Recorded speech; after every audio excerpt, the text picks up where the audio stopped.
করে না। বিএনপি পছন্দ না করার কারণ হলো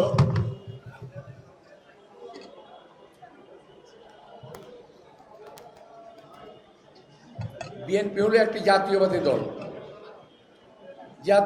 দল যা শহীদ রাষ্ট্রপতি জিয়া রহমান দ্বারা প্রতিষ্ঠিত। শহীদ জিয়া রহমান স্বাধীনতা ঘোষণা দিয়েছিলেন, এগুলো তাদের সহ্য হয় না। আওয়ামী লীগ সহ্য হতো না যে জিয়া রহমান স্বাধীনতা ঘোষণা দিয়েছেন, এই কথা আওয়ামী লীগ মানতে পারত না। এখন যারা আছে তারা স্বাধীনতা ঘোষণা দিয়েছে জিয়া রহমান, এটাও তারা মানতে চায় না, কারণ তারা ভাবতে চায় যে এদের স্বাধীন না। প্রিয় ভাইয়েরা, বিভিন্ন প্রক্রিয়ার মাধ্যমে আমাদের স্বাধীনতা সার্বভৌমত্বকে হরণ করার প্রক্রিয়া চলছে। কিছু কিছু দল ক্ষমতায় যাওয়ার লোভে বিদেশিদের সঙ্গে চুক্তি করেছে, যারা আমাদের সঙ্গে যায় না, অর্থাৎ ইসলামের সঙ্গে, মুসলমানদের সঙ্গে তারা কখনো যায় না।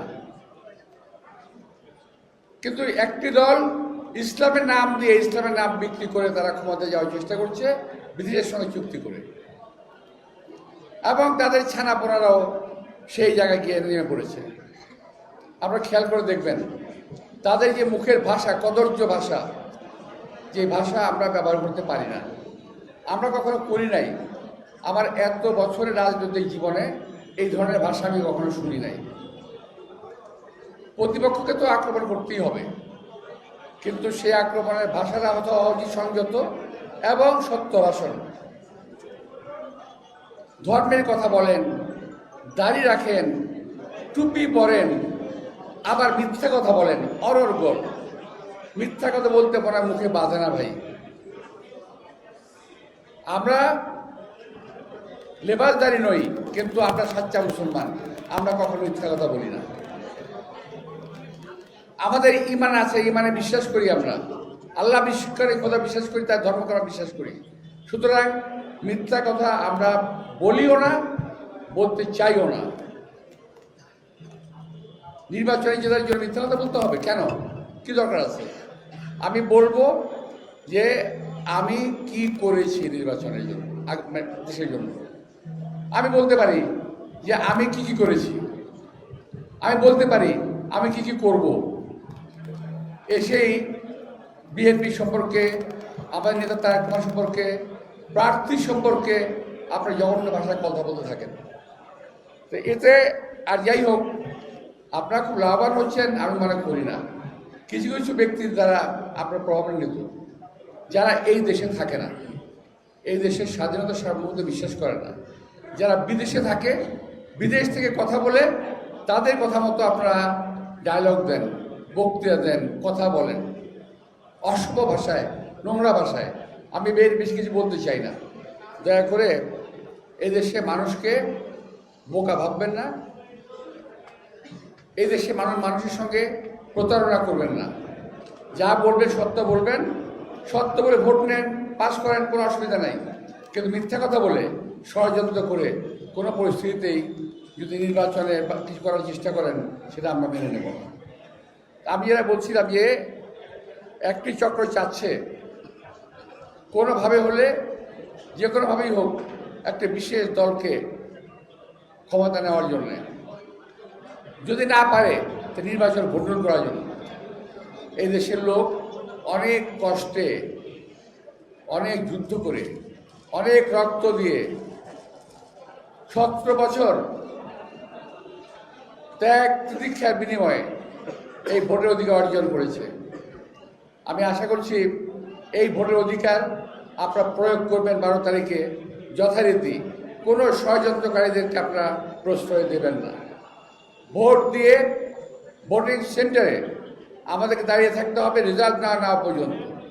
আমরা 17 বছর অপেক্ষা করেছি, আমরা কয়েকটা ঘন্টা অপেক্ষা করব ওখানে। বাই রোটেশন পাহারা দেব, পোলিং সেন্টারে যেন কেউ গন্ডগোল করতে না পারে। আমরা শুনেছি অনেক রকম প্রক্রিয়া হচ্ছে, সেই প্রক্রিয়ার ফাঁদে আমরা পা দেব না। আমার ছোট ভাই রফিক বলেছেন যে এখন যে আমি যেভাবে আছি এটা আমার সঙ্গে যায় না, কথাটা ঠিক, এটা একেবারে মিথ্যা কথা বলে নাই। তবে আমি কার সঙ্গে যুদ্ধ করব, কার সঙ্গে করব বলেন? কেউ নাই। আগে করেছি আমাদের সিনিয়র নেতাদের সঙ্গে করেছি, সিনিয়র আমাদের সবাই বয়সী, এখন এমন কেউ নাই। এরা প্রলাপ বলবে, সে প্রলাপের জবাব আমি দেবো না। আমি ওদের পাতা ফাঁদে পা দেবো না। ওরা চাচ্ছে কি জানেন, যে আমি কোথাও না কোথাও একটা গন্ডগোল করি। আমি সে গন্ডগোলে যাবো না ভাই, তোর যত চেষ্টাই করো, কোনো গন্ডগোল ঝগড়া ফেসাতে আমি নাই।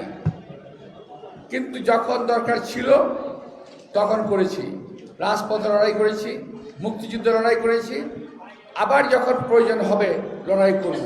কিন্তু নির্বাচনের আগে আমি কোনো যুদ্ধে জড়াবো না, আমার কথা খুব পরিষ্কার। দরকার পড়ে নির্বাচনের পরে যুদ্ধে যাব। তো প্রিয় ভাইয়েরা, আজকে আমি ভোটের জন্য আসছি। আপনাদের এখানে সর্বমোট 300 ভোট আছে, তাই না? 350 ভোটের সিল উদ্ধার হয়েছে নোয়াখালীতে, জামাতের নেতার কাছ থেকে ভোটের সিল উদ্ধার হয়েছে নোয়াখালীতে। যাই হোক, এখানে আমার অ্যাপার্টমেন্টের ভোট আছে 300। আমি আপনাদের ভোটটা কামনা করব। আমি কামনা করব এই অ্যাপার্টমেন্টের বাইরে যারা মার্কেট দোকানদার আছেন, আমার ভাইয়েরা, আমি আপনাদের সঙ্গে ছিলাম, আপনাদের পাশে ছিলাম, আছি এবং থাকবো ইনশাল্লাহ।